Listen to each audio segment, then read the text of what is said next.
Laser 103.3 this weekend, Des Moines Con over at the Iowa Event Center. Ben Penrod with me, and this the 5th year of the event, correct? Yeah, I feel really excited to say that we've been doing this for 5 years. Like it really feels like we just started Des Moines Con yesterday, so it's really cool. Chat me up about this year. What's different than years previous? Okay, so this year we've got an amazing guest list. We've got the Firefly reunion with Alan Tudyk, Jewel State, Summer Glau, and Sean Marr.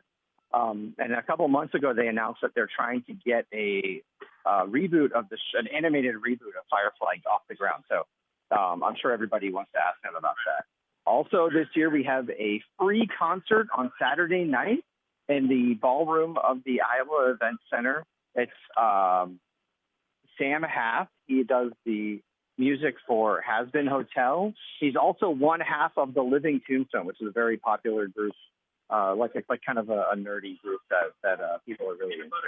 Oh, that is cool. Yeah, that's awesome. Yeah, I'm very familiar with them. Yeah.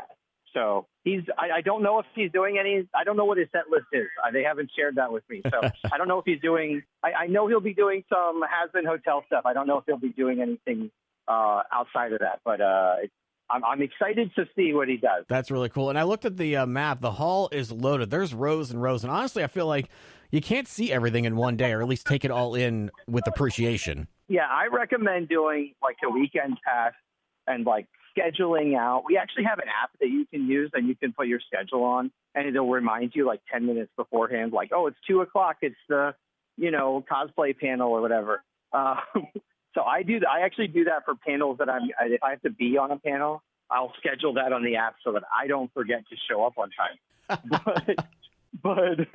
But like, what I suggest is you kind of make a schedule of panels that you want to get to, and then hit up the exhibit hall in pieces around that. So like, maybe spend an hour or two wandering through the aisle, and then you go to a panel, and then you come back and maybe you wander through like half of the artist alley, and then you go to a panel or whatever. You come back the next day and do the rest of the artist alley. It's really, it really does make sense to do the 3-day pass and really get everything out of Des Moines Con, especially with all of the after hour stuff we have going on.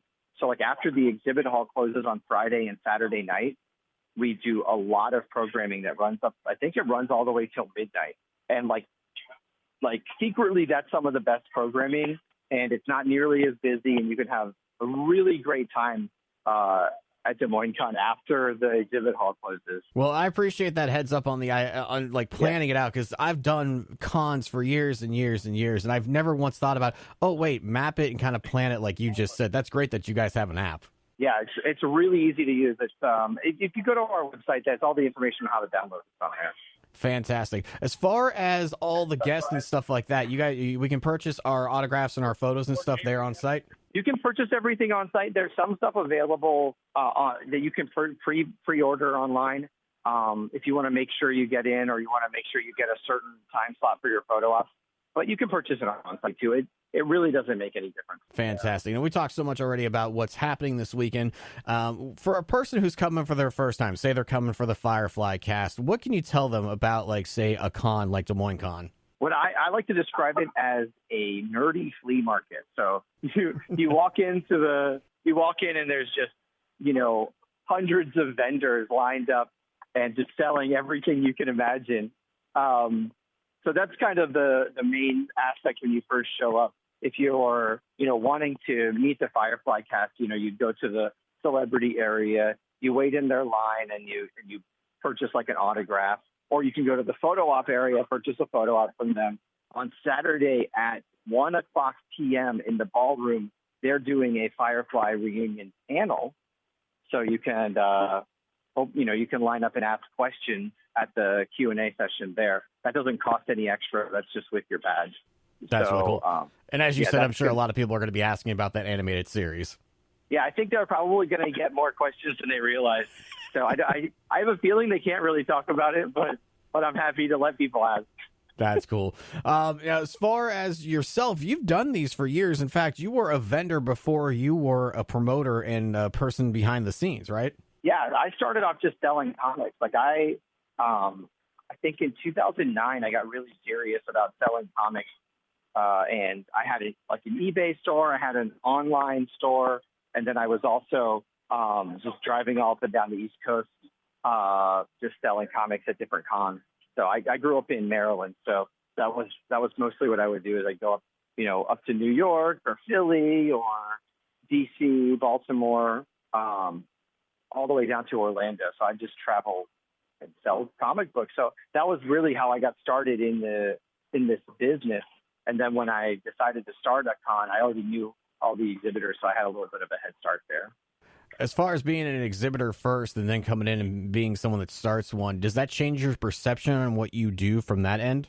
Oh, for sure. I mean, I could get into like the nuts and bolts of things, but I think for me, I really take the exhibitor side of things very seriously, and I understand that like having a good exhibit hall and having good exhibitors and having a good mix of exhibitors is super, super important.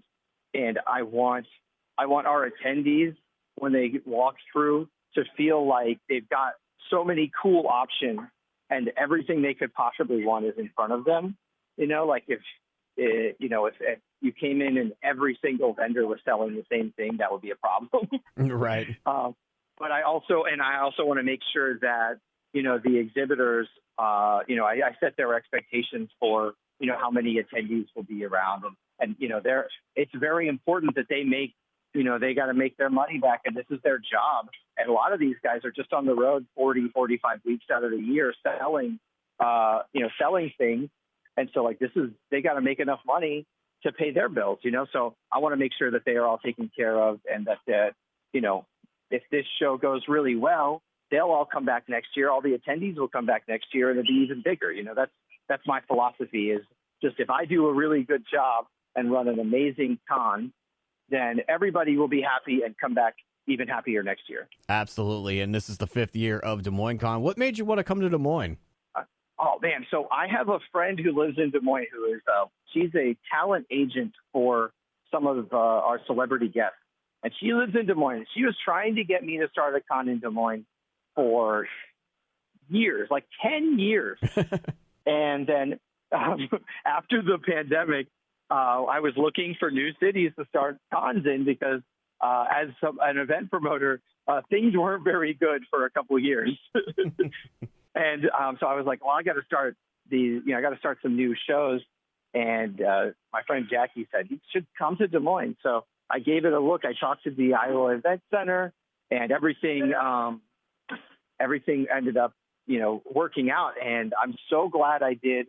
As somebody who's from the East Coast, I never thought that such a big part of my life would be in Des Moines, Iowa. But this is really, I tell all my friends, I'm like, you got to come to the con in Des Moines. This is one of the most fun shows there is.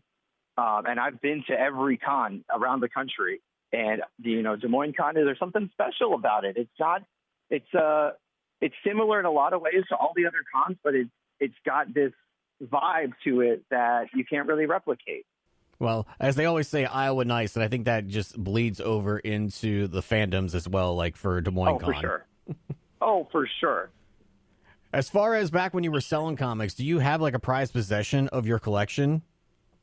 So I was trying to collect too much, and it started stressing me out, like a hoarder mentality almost. Okay. And so I ended up selling most of my comics and everything that I was trying to keep. I moved it over into inventory. I only have a very small number of books that I keep that mostly have sentimental value. I have a few comics that like my mom bought me when I was a kid. So I keep those. I have a few things that are signed by people that it's special to me. And then I have some books that that have a cool story. Like I bought a collection probably, 15 plus years ago. And it had a comic that had been from the 1950s that had been delivered to the Pentagon. You just get a subscription to comic books, and you would get mailed to your house. And it had been delivered to the Pentagon, and some guy who I guess his son wanted Disney comics, and he signed him up for a subscription. It got delivered to his office in the Pentagon, and he was like, he was this guy who was pretty important in the Bureau of Ships in the Navy. And so it was cool because I could find all this information about him. But that's just like a random book that there's not, the only real important thing is it's got this guy's name stamped on it, and it was delivered to his office at the Pentagon. I like cool stories like that, but the book itself isn't really that valuable. I don't have anything very valuable. Right. That is a very, very cool story. When it comes to these cons, you've done them now, since '09 when you got started or whatever have you. Has there been anybody that you still geek out about when you see them, you book them, or you book them for the first time? Yeah. So we also run Twin Cities Con in Minneapolis. So like I booked Brendan Fraser for Twin Cities Con. That was pretty crazy. I'm really excited to have Sam Haft here at Des Moines Con. I think that's having Sam Haft and having him do a solo concert, which I think this is only his second solo concert ever, is very cool. And I'm really excited about that. Alan Tudyk with the Firefly cast is another one that's very special. And I've actually been trying to book him for the past 3 years for Des Moines Con, and he's just been too busy. So to get him this year is amazing, and I'm super, super excited about it. I think that's the big one. We've last year we had Charlie Cox from Daredevil, which was so cool. And I don't know. I'm working on next year already. I think what I'm working on for I can't talk about it, right. But if it comes through, next year's Des Moines Con is going to be even bigger than this year. How early do you start working on these things? Like, obviously we're in the middle right now. It's happening this weekend for 26. How early do you start working on 27? So back in the day, it used to be like a 9 or 10 month cycle. We'd get our dates and put down some deposits on the venue, maybe a year in advance or a year and a half in advance. But like the actual work would probably start about 9 months beforehand. Okay. But now I think we're in more of like a 15-month cycle. So we've already put in quite a bit of work into next year, I've already started booking some of the celebrities, like I just said, and I've started making some tentative plans about like, what do we want to feature for next year? Like, do we want a concert? Is that something we go after? I don't know yet. We're still working on that, but those types of questions we're already looking at. Well, that's cool. And for those going this weekend or thinking about going, it's going to happen next year. So you're putting the effort in to go into something that's going to be annually here. This is the 5th annual. Ben Penrod with me, Des Moines Con, happening this weekend, Iowa Event Center. To close out, is there anything else you want to tell people about this weekend or anything else you want to mention? It's going to be a good time. I just want to make sure I get your tickets at DesMoinesCon.com, or you can buy tickets at the door. It doesn't matter to me. Either way, it's the same exact price.